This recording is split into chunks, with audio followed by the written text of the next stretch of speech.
Hello friends, welcome to my channel. आज की इस वीडियो में हम लोग बीपीएससी द्वारा आयोजित शिक्षक भर्ती 2024 के टीआरई 3.0 के क्लास 6 to 8 के एसएसटी के क्वेश्चन पेपर को आपके साथ डिस्कस करेंगे। तो बिना देरी किए चलिए आज का ये वीडियो स्टार्ट करते हैं। तो सबसे पहले हम लोग पार्ट 2 में जनरल स्टडीज़ के जो 40 क्वेश्चन पूछे गए थे उनको आपके साथ डिस्कस करेंगे। तो क्वेश्चन नंबर 31 है, हमारे शरीर में मलेरिया परजीवी का भंडारण स्थल है। तो इस क्वेश्चन का सही जवाब हो जाएगा ऑप्शन सी, यकृत। फिर क्वेश्चन नंबर 32, विश्व का कौन सा देश अपने संविधान में गर्भपात का अधिकार सुनिश्चित करने वाला पहला देश बना।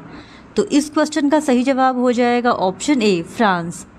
फिर क्वेश्चन नंबर 33, प्राकृतिक संसाधनों के संरक्षण के लिए अफ्रीकी सम्मेलन किस वर्ष आयोजित किया गया था। तो इस क्वेश्चन का सही जवाब हो जाएगा ऑप्शन ए, 1968। फिर क्वेश्चन नंबर 34, भारत में घड़ियाल प्रजनन केंद्र कहाँ स्थापित किया गया है। तो भारत में घड़ियाल प्रजनन केंद्र हरियाणा में स्थापित किया गया है। इसी वजह से इस क्वेश्चन का सही जवाब हो जाएगा ऑप्शन ए, उपयुक्त में से कोई नहीं। फिर क्वेश्चन नंबर 35, भारत सरकार अधिनियम 1935 के तहत बिहार विधान परिषद के प्रथम निर्वाचित सभापति कौन थे। तो इस क्वेश्चन का सही जवाब हो जाएगा ऑप्शन ए, राजीव रंजन सिन्हा। जबकि अगर क्वेश्चन में पूछा गया होता मनोनीत सभापति तो इस क्वेश्चन का जवाब होता है राय बहादुर सतीश चंद्र, लेकिन क्वेश्चन में निर्वाचित सभापति पूछा गया है, इसी वजह से इसका सही जवाब हो जाएगा राजीव रंजन सिन्हा। फिर क्वेश्चन नंबर 36, झारखंड का घाटशिला किस खनिज उत्पादन के लिए प्रसिद्ध है। तो इस क्वेश्चन का सही जवाब है ऑप्शन सी, तांबा।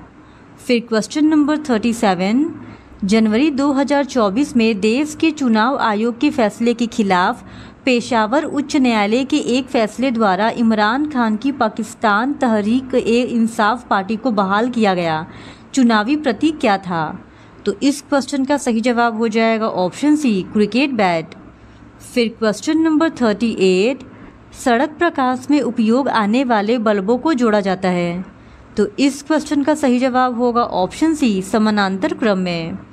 फिर क्वेश्चन नंबर 39, कितने वर्षों में 7,508% साधारण ब्याज पर दोगुना हो जाएगा। तो इस क्वेश्चन का सही जवाब हो जाएगा ऑप्शन ए, 12.5 साल। फिर क्वेश्चन नंबर 40, यहाँ पे मान पूछा है, मैथ्स का एक इक्वेशन दिया गया है और इसका मान पूछा है। तो इस क्वेश्चन का सही जवाब हो जाएगा ऑप्शन सी, 4। फिर क्वेश्चन नंबर 41, निम्न में से कौन सा गैर ओहमिक प्रतिरोध का प्रतिनिधित्व करता है। तो इस क्वेश्चन का सही जवाब है ऑप्शन सी, टॉर्च बल्ब। फिर क्वेश्चन नंबर 42, भारत में पानी का सर्वाधिक उपयोग किस प्रयोजन के लिए किया जाता है। तो इस क्वेश्चन का सही जवाब हो जाएगा ऑप्शन सी, सिंचाई। भारत में पानी का सर्वाधिक उपयोग सिंचाई के लिए किया जाता है। फिर क्वेश्चन नंबर 43, भारत के राष्ट्रीय पुस्तकालय ने अपनी यात्रा किसके उद्घाटन के साथ शुरू की। तो इस क्वेश्चन का सही जवाब हो जाएगा ऑप्शन सी, मार्च 1836 में कलकत्ता पब्लिक लाइब्रेरी। फिर क्वेश्चन नंबर 44, केंद्रीय विधानसभा में हानि रहित बम किसने फेंके। तो इस क्वेश्चन का सही जवाब है ऑप्शन ए, बटुकेश्वर दत्त। फिर क्वेश्चन नंबर 45, निम्न में से कौन सा कोलाइड नहीं है। तो इस क्वेश्चन का सही जवाब हो जाएगा ऑप्शन बी, सिरका। फिर क्वेश्चन नंबर 46, दो संख्याओं का अनुपात 14:25 है। यदि उनके बीच का अंतर 264 है तो दोनों संख्याओं में से छोटी संख्या है। तो इस क्वेश्चन का सही जवाब हो जाएगा ऑप्शन बी, 336। फिर क्वेश्चन नंबर 47, प्रकाश की ओर पौधों के झुकाव का मुख्य कारण है। तो इस क्वेश्चन का सही जवाब है ऑप्शन सी, प्ररोह के छायादार भाग की ओर ऑक्सीन का विसरण। फिर क्वेश्चन नंबर 48, हाल ही में नेपाल सरकार द्वारा किस शहर को देश की पर्यटन राजधानी घोषित किया गया। तो इस क्वेश्चन का सही जवाब हो जाएगा ऑप्शन बी, पोखरा। फिर क्वेश्चन नंबर 49, मैग्नीज का उपयोग कहाँ किया जाता है। तो मैग्नीज का उपयोग बैटरी उत्पादन में किया जाता है। फिर क्वेश्चन नंबर 50, सुभाष चंद्र बोस किस वर्ष भारतीय राष्ट्रीय कांग्रेस के अध्यक्ष थे। तो इस क्वेश्चन का सही जवाब होना चाहिए ऑप्शन डी, उपयुक्त में से एक से अधिक, क्योंकि सुभाष चंद्र बोस 1938 और 1939 इन दोनों ही वर्षों में भारतीय राष्ट्रीय कांग्रेस के अध्यक्ष बने थे, लेकिन 1939 में उन्होंने अपने अध्यक्ष पद से इस्तीफा दे दिया था। फिर क्वेश्चन नंबर 51, साइमन कमीशन के गठन की घोषणा कब की गई थी? तो इस क्वेश्चन का सही जवाब हो जाएगा ऑप्शन ए, उपयुक्त में से कोई नहीं, क्योंकि साइमन कमीशन के गठन की घोषणा 8 नवंबर 1927 में की गई थी, जबकि ऑप्शन में नवंबर की जगह दिसंबर दिया गया है। फिर क्वेश्चन नंबर 52, भारत में ज्वारी एवं तरंग ऊर्जा उत्पादन के लिए अधिक अनुकूल परिस्थितियां कहाँ पाई जाती है? तो इस क्वेश्चन का सही जवाब है ऑप्शन ए, खंबात की खाड़ी।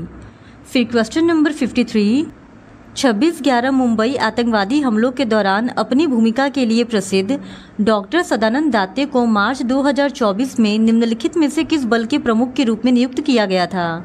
तो इस क्वेश्चन का सही जवाब हो जाएगा ऑप्शन ई, उपयुक्त में से कोई नहीं, क्योंकि डॉक्टर सदानंद दाते को NIA के प्रमुख के रूप में नियुक्त किया गया है, जो कि किसी भी ऑप्शन में नहीं दिया गया है। फिर क्वेश्चन नंबर 54, निम्न में शरीर का कौन सा अंग शरीर के संतुलन को नियंत्रित करता है? तो इस क्वेश्चन का सही जवाब हो जाएगा ऑप्शन डी, उपयुक्त में से एक से अधिक, क्योंकि ऑप्शन में सेरेबेलम और कान दोनों दिया गया है। फिर क्वेश्चन नंबर 55, एक कमरा 8 मीटर लंबा, 6 मीटर चौड़ा और 10 मीटर ऊंचा है, तो कमरे में रखे जा सकने वाले सबसे लंबे खंभे की लंबाई है? तो इस क्वेश्चन का सही जवाब हो जाएगा ऑप्शन सी, 10√2 मीटर। फिर क्वेश्चन नंबर 56, निम्न ऑक्साइडों में कौन सा जल में घुलनशील है? तो इस क्वेश्चन का सही जवाब है ऑप्शन ए, CaO। फिर क्वेश्चन नंबर 57, सिनेमा में आजीवन योगदान के लिए दादा साहब फाल्के पुरस्कार 2023 से किसे सम्मानित किया गया? तो इस क्वेश्चन का सही जवाब है ऑप्शन सी, वहीदा रहमान।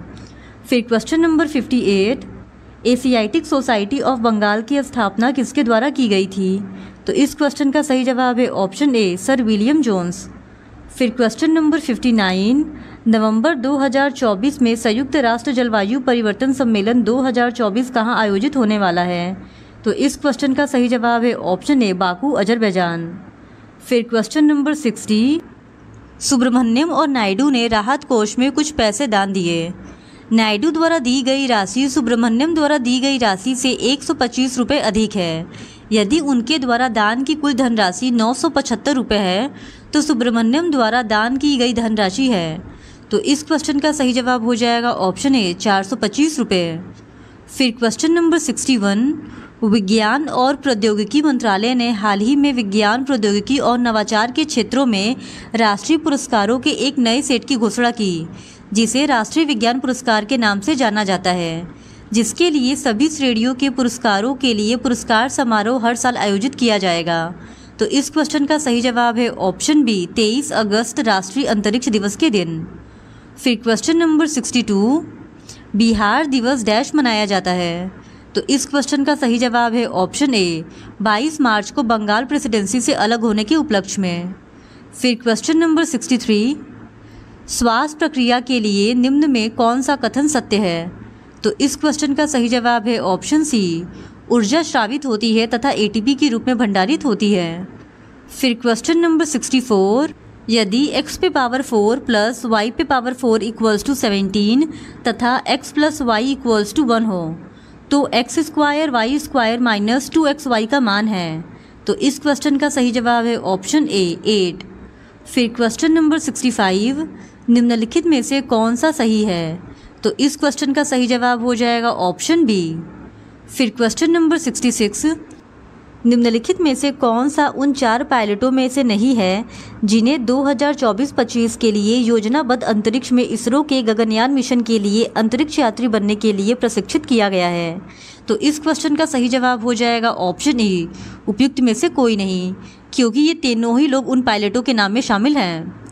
फिर क्वेश्चन नंबर 67, प्रति व्यक्ति प्रति वर्ष जल उपलब्धता के आधार पर भारत का विश्व में कौन सा स्थान है? तो इस क्वेश्चन का सही जवाब है ऑप्शन बी, 133। फिर क्वेश्चन नंबर 68, यहाँ पे एक मैथ्स का इक्वेशन दिया गया है और इसका वैल्यू पूछा गया है। तो इस क्वेश्चन का सही जवाब हो जाएगा ऑप्शन सी, 0.25। फिर question number 69, Congress socialist party CSP का गठन किस वर्ष हुआ था? तो इस क्वेश्चन का सही जवाब है ऑप्शन बी, 1934 में। फिर क्वेश्चन नंबर 70, कौन सी नदी भारत और नेपाल के बीच सीमा बनाती है? तो इस क्वेश्चन का सही जवाब है ऑप्शन सी, काली। अब पार्ट 3 में हम लोग हिस्ट्री के पूछे गए 40 क्वेश्चंस का डिस्कशन करेंगे। तो क्वेश्चन नंबर 1 है, गुप्त वाकाटक युग में तार्किक तर्क और बहस पर ध्यान केंद्रित करते हुए भारतीय दर्शन के किस महत्वपूर्ण स्कूल का विकास हुआ? तो इस क्वेश्चन का सही जवाब है ऑप्शन सी, न्याय। फिर क्वेश्चन नंबर 2, 1901 में दादा भाई नौरोजी की पुस्तक poverty and un British rule in India के प्रकाशन में सहायक भूमिका निभाई गई। तो इस क्वेश्चन का सही जवाब है ऑप्शन ए, ब्रिटिश उपनिवेशवाद द्वारा भारत के आर्थिक शोषण पर प्रकाश डालना। फिर क्वेश्चन नंबर 3, भारत में पहली सूती कपड़ा मिल किस वर्ष स्थापित की गई थी? तो इस क्वेश्चन का सही जवाब है ऑप्शन ए, 1818 में। फिर क्वेश्चन नंबर 4, गदर आंदोलन एक क्रांतिकारी आंदोलन जिसका उद्देश्य भारत में ब्रिटिश शासन को उखाड़ फेंकना था, के नेता कौन थे? तो इस क्वेश्चन का सही जवाब है ऑप्शन बी, करतार सिंह सराभा। फिर क्वेश्चन नंबर 5, मूला, मशकत और बोलन क्या है? तो इस क्वेश्चन का सही जवाब है ऑप्शन बी, पर्वतीय दर्रे। फिर question number 6, royal Indian navy विद्रोह जिसे बॉम्बे विद्रोह के नाम से भी जाना जाता है किस वर्ष में हुआ था? तो इस क्वेश्चन का सही जवाब है ऑप्शन बी, 1946 में। फिर क्वेश्चन नंबर 7, क्राउन शासन के तहत भारत का पहला वायसराय और गवर्नर जनरल कौन था? तो इस क्वेश्चन का सही जवाब है ऑप्शन ए, लॉर्ड कैनिंग। फिर क्वेश्चन नंबर 8, 19वीं सदी के अंत में वर्तमान मेघालय के गारो हिल्स क्षेत्र में ब्रिटिश अधिकारियों के खिलाफ आदिवासी विद्रोह में कौन सा आदिवासी नेता शामिल था? तो इस क्वेश्चन का सही जवाब होना चाहिए ऑप्शन सी, रानी गाइदिलिन्यू को, लेकिन फिर भी हम लोग बीपीएससी के आंसर की का वेट करेंगे। फिर क्वेश्चन नंबर 9, सविनय अवज्ञा आंदोलन के दौरान महात्मा गांधी के नेतृत्व में प्रसिद्ध दांडी मार्च ने लगभग दूरी तय की थी। तो इस क्वेश्चन का सही जवाब है ऑप्शन बी, 241 मील। फिर क्वेश्चन नंबर 10, मंगोल साम्राज्य के संदर्भ में यम क्या था? तो इस क्वेश्चन का सही जवाब है ऑप्शन बी, कुरियर प्रणाली। फिर क्वेश्चन नंबर 11, प्रथम विश्व युद्ध के दौरान किस ब्रिटिश नीति का उद्देश्य भारत में असहमति को दबाना और नागरिक स्वतंत्रता को कम करना था? तो इस क्वेश्चन का सही जवाब है ऑप्शन सी, रॉलेट एक्ट। फिर क्वेश्चन नंबर 12, किस घटना से राष्ट्रसंघ के प्रभाव और अधिकार में गिरावट की शुरुआत हुई? तो इस क्वेश्चन का सही जवाब है ऑप्शन ए, एबिसिनिया पर इतालवी आक्रमण। फिर क्वेश्चन नंबर 13, 7वीं शताब्दी ईसा पूर्व के दौरान भारत का कौन सा शासक था जो बौद्ध धर्म के संरक्षण और सांस्कृतिक गतिविधियों के समर्थन के लिए जाना जाता था? तो इस क्वेश्चन का सही जवाब हो जाएगा ऑप्शन ए, उपयुक्त में से कोई नहीं। फिर क्वेश्चन नंबर 14, ऑस्ट्रेलिया में किस नीति के कारण आदिवासी बच्चों को उनके परिवारों से व्यवस्थित रूप से निकाला गया? तो इस क्वेश्चन का सही जवाब है ऑप्शन सी, श्वेत ऑस्ट्रेलिया नीति। फिर क्वेश्चन नंबर 15, राष्ट्रसंघ की स्थापना किस संधि के परिणाम स्वरूप हुई? तो इस क्वेश्चन का सही जवाब है ऑप्शन सी, वर्साई की संधि। फिर question number 16, vernacular press act ने भारतीय भाषाई समाचार पत्रों की स्वतंत्रता पर गंभीर प्रतिबंध लगा दिए। यह किस वर्ष पारित किया गया था? तो इस क्वेश्चन का सही जवाब है ऑप्शन ए, 1878 में। फिर क्वेश्चन नंबर 17, किस घटना ने खिलाफत आंदोलन के लिए उत्प्रेरक का काम किया? तो इस क्वेश्चन का सही जवाब हो जाएगा ऑप्शन ए, उपयुक्त में से कोई नहीं। फिर क्वेश्चन नंबर 18, किस असीरियन राजा ने अपनी राजधानी निनबे में एक पुस्तकालय एकत्रित किया था? तो इस क्वेश्चन का सही जवाब है ऑप्शन सी, अशुरबनीपाल। फिर क्वेश्चन नंबर 19, 1940 के दशक के दौरान बंगाल में तेभागा आंदोलन ने मांग की। तो इस क्वेश्चन का सही जवाब है ऑप्शन ए, उपयुक्त में से कोई नहीं। फिर क्वेश्चन नंबर 20, किस हड़प्पा स्थल पर हमें जूते हुए खेत के साक्ष्य मिलते हैं? तो इस क्वेश्चन का सही जवाब है ऑप्शन ए, कालीबंगन राजस्थान। फिर question number 21, Tata iron and steel company TISCO की स्थापना किस वर्ष हुई जिससे यह भारत में पहली बड़े पैमाने पर स्टील उत्पादक बन गई? तो इस क्वेश्चन का सही जवाब है ऑप्शन बी, 1907। फिर क्वेश्चन नंबर 22, 1776 में थॉमस पेन द्वारा किस प्रभावशाली पैम्फलेट के प्रकाशन ने अमेरिकी उपनिवेशवादियों के बीच स्वतंत्रता के लिए समर्थन जुटाने में मदद की? तो इस क्वेश्चन का सही जवाब है ऑप्शन सी, सामान्य ज्ञान। फिर क्वेश्चन नंबर 23, 1904 में रिवॉल्यूशनरी सोसाइटी की स्थापना किसने की जिसका उद्देश्य ब्रिटिश शासन के विरुद्ध सशस्त्र क्रांति करना था? तो इस क्वेश्चन का सही जवाब हो जाएगा ऑप्शन ए, विनायक दामोदर सावरकर। फिर क्वेश्चन नंबर 24, औपनिवेशिक काल के दौरान रेलवे का भारतीय उद्योगों पर क्या प्रभाव पड़ा? तो इस क्वेश्चन का सही जवाब हो जाएगा ऑप्शन ए, उपयुक्त में से कोई नहीं। फिर क्वेश्चन नंबर 25, ASI के पहले निर्देशक कौन थे? तो इस क्वेश्चन का सही जवाब है ऑप्शन सी, अलेक्जेंडर कनिंघम। फिर क्वेश्चन नंबर 26, कौन सा समझौता भारत और चीन के बीच सीमा मुद्दों को हल करने में विफल रहा, जिससे अंततः संघर्ष हुआ? तो इस क्वेश्चन का सही जवाब है ऑप्शन सी, पंचशील समझौता। फिर क्वेश्चन नंबर 27, पंजाब में 1816 के फुल्का विद्रोह का नेतृत्व किया गया था। तो इस क्वेश्चन का सही जवाब हो जाएगा ऑप्शन ए, बंदा सिंह बहादुर। फिर क्वेश्चन नंबर 28, 1917 की क्रांति के दौरान बोल्शेविकों का नारा क्या था? तो इस क्वेश्चन का सही जवाब है ऑप्शन सी, शांति भूमि रोटी। फिर क्वेश्चन नंबर 29, 1854 का वुड डिस्पैच किससे संबंधित था? तो इस क्वेश्चन का सही जवाब है ऑप्शन ए, आधुनिक शिक्षा। फिर क्वेश्चन नंबर 30, हिटलर की आत्मकथा जिसमें जर्मनी के लिए उनकी राजनीतिक विचारधारा और भविष्य की योजनाओं को रेखांकित किया गया है का शीर्षक है? तो इस क्वेश्चन का सही जवाब है ऑप्शन सी, मीन काम्फ। फिर क्वेश्चन नंबर 31, इटली एकीकरण के जनक के रूप में किसे जाना जाता है? तो इस क्वेश्चन का सही जवाब है ऑप्शन बी, ग्यूसेप मैजनी। फिर क्वेश्चन नंबर 32, ताना भगत आंदोलन ब्रिटिश शासन के खिलाफ एक अहिंसक आंदोलन किस भारतीय राज्य के आदिवासी समुदायों के बीच उत्पन्न हुआ था? तो इस क्वेश्चन का सही जवाब है ऑप्शन सी, झारखंड। फिर क्वेश्चन नंबर 33, मगध की राजधानी राजगीर का प्राकृत नाम क्या था? तो इस क्वेश्चन का सही जवाब है ऑप्शन बी, राजगृह। फिर क्वेश्चन नंबर 34, वियतनामी राष्ट्रवादी इतिहास में 1930 में येन बाई विद्रोह का क्या महत्व था? तो इस क्वेश्चन का सही जवाब है ऑप्शन ए, इसने फ्रांसीसी और औपनिवेशिक शासन के खिलाफ सशस्त्र प्रतिरोध की शुरुआत को चिन्हित किया। फिर क्वेश्चन नंबर 35, यूरोप में 1848 की क्रांतियां मुख्यतः निम्न मांगों से प्रेरित थी। तो इस क्वेश्चन का सही जवाब हो जाएगा ऑप्शन सी, राजनीतिक सुधार और लोकतंत्र। फिर क्वेश्चन नंबर 36, 1878 में द हिंदू अखबार की स्थापना किसने की, जो भारतीय राष्ट्रीय आंदोलन के दौरान जनमत को आकार देने में प्रभावशाली रहा? तो इस क्वेश्चन का सही जवाब है ऑप्शन ए, जी सुब्रमण्यम अय्यर। फिर क्वेश्चन नंबर 37, 1916 के लखनऊ सत्र के दौरान भारतीय राष्ट्रीय कांग्रेस के अध्यक्ष कौन थे, जहां कांग्रेस लीग समझौते पर हस्ताक्षर किए गए थे? तो इस क्वेश्चन का सही जवाब है ऑप्शन बी, अंबिका चरण मजुमदार। फिर क्वेश्चन नंबर 38, प्रथम विश्व युद्ध ने भारत के व्यापार संतुलन को कैसे प्रभावित किया? तो इस क्वेश्चन का सही जवाब हो जाएगा ऑप्शन ई, उपयुक्त में से कोई नहीं। लेकिन फिर भी इस आंसर के लिए हमें आयोग के आंसर की का वेट करना पड़ेगा।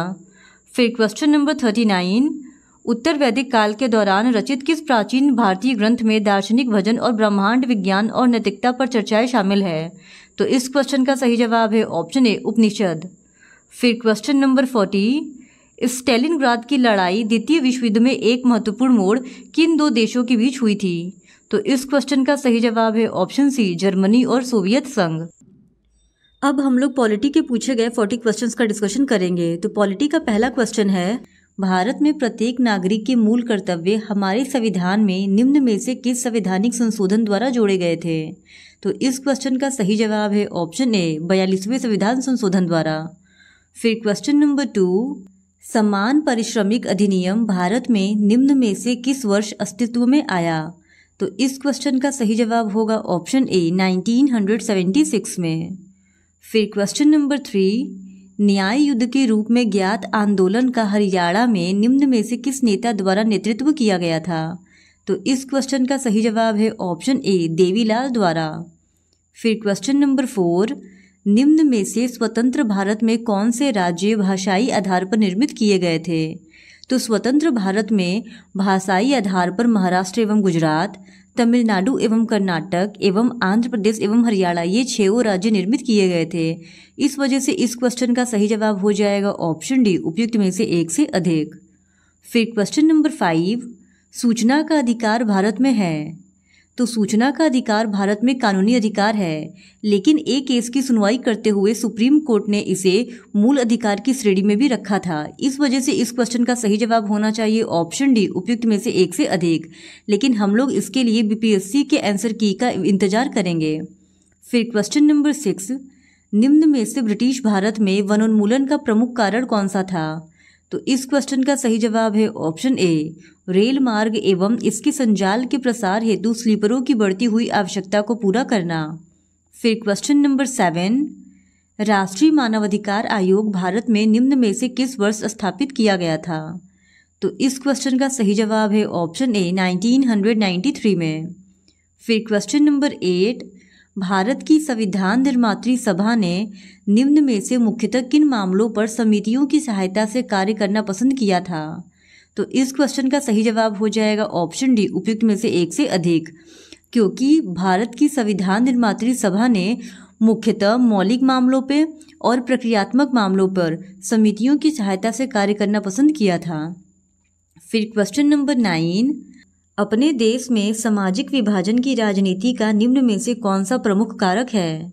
तो ऑप्शन ए सरकार की विभिन्न समूहों की मांगों के प्रति प्रतिक्रिया, ऑप्शन बी राजनेताओं का किसी समुदाय की मांगों को उठाने के प्रति दृष्टिकोण, और ऑप्शन सी भारत में लोगों का अपनी पहचान हेतु दृष्टिकोण। ये तीनों ही ऑप्शन सही है। इस वजह से इस क्वेश्चन का सही जवाब हो जाएगा ऑप्शन डी उपयुक्त में से एक से अधिक। फिर क्वेश्चन नंबर 10, निम्न में से भारत में रूसी क्रांति का किसको प्रभाव कहा जा सकता है? तो इस क्वेश्चन का सही जवाब हो जाएगा ऑप्शन डी उपयुक्त में से एक से अधिक, क्योंकि ऑप्शन ए और ऑप्शन बी ये दोनों ऑप्शन भी सही है। जवाहरलाल नेहरू एवं रविन्द्रनाथ टैगोर की रूस की यात्रा और इसके साथ साथ आर.एस. अवस्थी द्वारा 1920-21 में रेड रिवॉल्यूशन पुस्तक का प्रकाशन, ये दोनों ही भारत में रूसी क्रांति का प्रभाव कहा जा सकता है। फिर क्वेश्चन नंबर 11, निम्न में से भारत में मंडल आयोग के गठन के समय देश में कौन प्रधानमंत्री था? तो इस क्वेश्चन का सही जवाब हो जाएगा ऑप्शन सी मोरारजी देसाई। फिर क्वेश्चन नंबर 12, निम्न में से भारत में धर्मनिरपेक्षता की कौन सी मौलिक विशेषता है? तो इस क्वेश्चन का सही जवाब हो जाएगा ऑप्शन डी उपयुक्त में से एक से अधिक, क्योंकि भारत में धर्मनिरपेक्षता की मौलिक विशेषता गत्यात्मक होना और इसका प्रगतिशील होना, ये दोनों ही है। फिर क्वेश्चन नंबर 13, एक व्यक्ति एक वोट एक मूल्य के सिद्धांत का 2010 के दशक में निम्न में से किस देश द्वारा अनुकरण नहीं किया गया था? तो इस क्वेश्चन का सही जवाब है ऑप्शन बी फिजी ने। फिर क्वेश्चन नंबर 14, निम्न में से लोकसभा का कोरम कौन सा है? तो इस क्वेश्चन का सही जवाब है ऑप्शन ए, यह सदन की कुल संख्या का 1/10 है। फिर क्वेश्चन नंबर 15, भारत के संविधान में वाक्यांश राज्यों का संघ निम्न में से किसे स्पष्ट करता है? तो भारत के संविधान में वाक्यांश राज्यों का संघ कोई भी घटक इकाई संघ से विच्छेद करने की स्वतंत्रता नहीं रखती है, इसे भी स्पष्ट करता है। इसके साथ ही भारत में कनाडाई नमूने की यूनियन को वरीयता दी गई है, इसे भी स्पष्ट करता है। और इसके साथ ही साथ हमारा संघ घटक इकाइयों के किसी आपसी समझौते का परिणाम नहीं है, इसको भी स्पष्ट करता है। इसी वजह से इस क्वेश्चन का सही जवाब हो जाएगा ऑप्शन डी उपयुक्त में से एक से अधिक। फिर क्वेश्चन नंबर 16, स्वतंत्रता के समय निम्न में से किसने रियासतों को भारत में शामिल होने हेतु मनाने का कार्य लिया था? तो इस क्वेश्चन का सही जवाब हो जाएगा ऑप्शन ए सरदार वल्लभ भाई पटेल ने। फिर क्वेश्चन नंबर 17, धन विधेयक राज्यसभा में भारत के अंतर्गत पुनः स्थापित नहीं किया जा सकता है, यह प्रावधान भारत के संविधान के किस अनुच्छेद में पाया जाता है? तो इस क्वेश्चन का सही जवाब है ऑप्शन सी अनुच्छेद 109 में। फिर क्वेश्चन नंबर 18, भारतीय राष्ट्रवाद निम्न में से किस तत्व को अपने में मुख्यतः समाहित रखता है? तो इस क्वेश्चन का सही जवाब है ऑप्शन डी उपयुक्त में से एक से अधिक, क्योंकि भारतीय राष्ट्रवाद राष्ट्रीय पहचान की भावना को, देश के लोगों में स्वयं के लिए शासन करने की इच्छा को और इसके साथ ही साथ गर्व एवं एकता की भावना को अपने आप में समाहित रखता है। फिर क्वेश्चन नंबर 19, भारत में सामान्य निर्वाचन में एक प्रत्याशी हेतु शैक्षणिक योग्यताओं के अभाव के संदर्भ में निम्न में से कौन सा कथन सही है? तो इस क्वेश्चन का सही जवाब हो जाएगा ऑप्शन ए विधायिका के सदस्य हेतु उपयुक्त योग्यताएं लोगों की समस्याओं एवं हितों को समझना है, जिसे प्रत्येक 5 वर्ष बाद मतदाताओं द्वारा परीक्षित किया जाता है। फिर क्वेश्चन नंबर 20, निम्न में से कौन सी व्यवस्था प्रत्येक व्यक्ति को अपना स्वयं का उत्पीड़क होने का अधिकार प्रदान करती है? तो इस क्वेश्चन का सही जवाब हो जाएगा ऑप्शन बी लोकतंत्र। फिर क्वेश्चन नंबर 21, राज्यों में निर्वाचनों की आवश्यकता के संदर्भ में निम्न में से कौन सा कथन सही है? तो इस क्वेश्चन का सही जवाब हो जाएगा ऑप्शन डी उपयुक्त में से एक से अधिक, क्योंकि निर्वाचन राज्य में बहुत से आर्थिक सुधारों का नेतृत्व कर सकते हैं और इसके साथ ही साथ निर्वाचन शासक दल के विरुद्ध मतदान करने का असंतुष्ट लोगों को अवसर प्रदान करते हैं। ये दोनों कथन भी सही है। इस वजह से ऑप्शन डी इस सवाल का सही जवाब हो जाएगा। फिर क्वेश्चन नंबर 22, भारत की संविधान निर्मात्री सभा की सलाहकार समिति निम्न में से किन कार्यों के लिए स्थापित की गई थी? तो इस क्वेश्चन का सही जवाब है ऑप्शन डी, उपयुक्त में से एक से अधिक, क्योंकि ये मूल मामलों के लिए और प्रक्रियात्मक मामलों के लिए स्थापित की गई थी। फिर क्वेश्चन नंबर 23, निम्न में से भारत में लोकतंत्र की सफलता हेतु कौन सा प्रमुख कारक है? तो इस क्वेश्चन का सही जवाब है ऑप्शन डी, उपयुक्त में से एक से अधिक, क्योंकि संविधान द्वारा प्रदत्त स्वर तथा अवसर की समानताएं तथा 73वें तथा 74वें संवैधानिक संशोधन द्वारा स्थानीय स्वशासन का सशक्तिकरण किया जाता है। ये दोनों ही प्रमुख कारक हो जाएंगे। फिर क्वेश्चन नंबर 24, निम्न में से भारत में सर्वोच्च न्यायालय तथा उच्च न्यायालय के बारे में कौन सा कथन सही है? तो ऑप्शन ए, इन न्यायालयों को संविधान की व्याख्या करने की शक्ति प्राप्त है, ये भी सही है। और इसके साथ ही साथ ऑप्शन सी, उनके न्यायाधीशों को केवल संसद के दोनों सदनों में अलग अलग 2/3 बहुमत से पारित अविश्वास प्रस्ताव द्वारा ही हटाया जा सकता है, ये कथन भी सही है। इस वजह से ऑप्शन डी, उपयुक्त में से एक से अधिक, इस सवाल का सही जवाब हो जाएगा। फिर क्वेश्चन नंबर 25, निम्न में से भारत में लोकतंत्र की मुख्य चुनौती कौन सी है? तो भारत में लोकतंत्र की मुख्य चुनौती राजनीतिक व्यवस्था में महिलाओं तथा अल्पसंख्यकों का उचित समावेशन सुनिश्चित करना है। इसके साथ ही देश में लोगों की सहभागिता एवं नियंत्रण में सहायक से स्थानों को सशक्त करना है और इसके साथ ही साथ स्थानीय शासनों के लिए और अधिक शक्ति को सुनिश्चित करना है। इस वजह से ऑप्शन डी इस सवाल का सही जवाब है, क्योंकि तीनों ही ऑप्शन सही है। फिर क्वेश्चन नंबर 26, भारत के संविधान की प्रस्तावना को निम्न में से किसके द्वारा राजनीतिक कुंडली बताया गया था? तो इस क्वेश्चन का सही जवाब है ऑप्शन ए, के.एम. मुंशी द्वारा। फिर क्वेश्चन नंबर 27, राज्यसभा में सीटों के आवंटन हेतु प्रावधान भारत के संविधान की किस अनुसूची में सन्निहित है? तो इस क्वेश्चन का सही जवाब है ऑप्शन ए, चतुर्थ अनुसूची में। फिर क्वेश्चन नंबर 28, राजा राम मोहन राय निम्न में से किस क्रांति की विरासतों से मुख्यतः बहुत प्रभावित थे और उन्होंने राष्ट्र राज्य के निर्माण हेतु कार्य करना शुरू कर दिया था? तो इस क्वेश्चन का सही जवाब हो जाएगा ऑप्शन बी, फ्रांसीसी क्रांति की विरासतों से। फिर क्वेश्चन नंबर 29, भारत के राजनीतिक दलों की सूची 1 को उनके स्थापना वर्ष की सूची 2 से सुमेलित कीजिए तथा सूचियों के नीचे दिए गए कूट से सही उत्तर चुनिए। तो एक तरफ सूची 1 में राजनीतिक दलों के नाम दिए गए हैं और सूची 2 में उनकी स्थापना के वर्ष दिए गए हैं और हम लोगों को इनको सही क्रम में सुमेलित करना था। तो सबसे पहले अखिल भारतीय तृणमूल कांग्रेस की स्थापना हुई थी 1998 में, फिर बहुजन समाज पार्टी की स्थापना हुई थी 1984 में, भारतीय जनता पार्टी की स्थापना हुई थी 1980 में और भारत का मार्क्सवादी साम्यवादी दल CPIM की स्थापना हुई थी 1964 में, यानी ऑप्शन सी इस सवाल का सही जवाब है, 4123। फिर question number 30, doctor V.R. Ambedkar निम्न में से किस तिथि को प्रारूप समिति के अध्यक्ष नियुक्त किए गए थे? तो इस क्वेश्चन का सही जवाब हो जाएगा ऑप्शन ए, उपयुक्त में से कोई नहीं, क्योंकि डॉक्टर भीमराव अम्बेडकर 29 अगस्त 1947 को प्रारूप समिति के अध्यक्ष नियुक्त किए गए थे, जो कि किसी भी ऑप्शन में नहीं दिया गया है। फिर क्वेश्चन नंबर 31, निम्न में से 1928 में मोतीलाल नेहरू तथा अन्य द्वारा एवं 1931 में भारतीय राष्ट्रीय कांग्रेस के कराची अधिवेशन द्वारा प्रारूपित भारत के संविधान की कौन सी सामान्य विशेषता थी? तो इस क्वेश्चन का सही जवाब है ऑप्शन डी, उपयुक्त में से एक से अधिक, क्योंकि इन दोनों ही रिपोर्ट में स्वतंत्रता और समानता के अधिकार की मांग की गई थी और इसके साथ ही साथ अल्पसंख्यकों के अधिकार के संरक्षण की भी बात की गई थी। फिर क्वेश्चन नंबर 32, निम्न में से कौन सा कथन भारत में समानता के अधिकार के बारे में सही है? तो ऑप्शन ए और ऑप्शन बी, ये दोनों ही कथन भारत में समानता के अधिकार के बारे में सही है। इस वजह से इस सवाल का सही जवाब हो जाएगा ऑप्शन डी, उपयुक्त में से एक से अधिक। फिर क्वेश्चन नंबर 33, निम्न में से किसने परिभाषित किया था कि लोकतंत्र एक ऐसा शासन होता है जिसमें प्रत्येक का एक भाग होता है? तो इस क्वेश्चन का सही जवाब है ऑप्शन ए, सीले ने। फिर क्वेश्चन नंबर 34, निम्न में से किसने भारत के संविधान को वकीलों का स्वर्ग बतलाया है? तो इस क्वेश्चन का सही जवाब है ऑप्शन सी, आइवर जेनिंग्स ने। फिर क्वेश्चन नंबर 35, भारत में संविधान निर्मात्री सभा के लिए निर्वाचन हुए थे? तो इस क्वेश्चन का सही जवाब है ऑप्शन ए, जुलाई 1946 में। फिर क्वेश्चन नंबर 36, निम्न में से जनवरी 2019 तक लोकसभा में अनुसूचित जाति एवं जनजाति के लिए कितनी सीटें आरक्षित थी? तो इस क्वेश्चन का सही जवाब है ऑप्शन सी 84 सीटें अनुसूचित जातियों तथा 47 अनुसूचित जनजातियों के लिए। फिर क्वेश्चन नंबर 37, निम्न में से किस काल के अंतर्गत मुख्यतः भारत में ब्रिटिश शासन के दौरान नवीन प्रकार की राजनीतिक चेतना की वृद्धि हुई थी?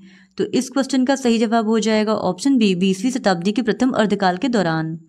फिर क्वेश्चन नंबर 38, राष्ट्रपति के निर्वाचन से संबंधित विवाद भारतवर्ष के अंतर्गत निम्न में से किसके द्वारा निर्णीत किए जाते हैं? तो इस क्वेश्चन का सही जवाब है ऑप्शन बी सर्वोच्च न्यायालय के द्वारा। फिर क्वेश्चन नंबर 39, निम्न में से किसने टिप्पणी की थी कि लोकतंत्र चेतन और उपचेतन मन की एकता है? तो इस क्वेश्चन का सही जवाब है ऑप्शन ए हरनसा ने।